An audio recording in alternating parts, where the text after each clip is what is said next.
Step 1, catch a fish. Step 2, apologize to it in advance. I believe in karmic seasoning. I tried spearfishing with an icicle. Now I have a concussion and a new respect for salmon agility. Why does every fish I meet look like it knows my search history? It blinked twice. I blinked back. We had a moment.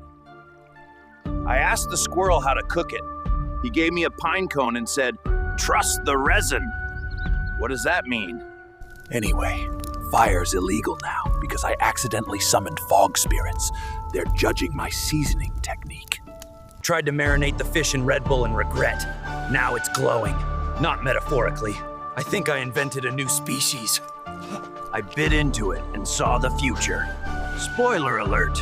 I open a chain of haunted food trucks in Wyoming. Okay, I didn't technically cook fish, but I did emotionally confuse it until it left the stream voluntarily.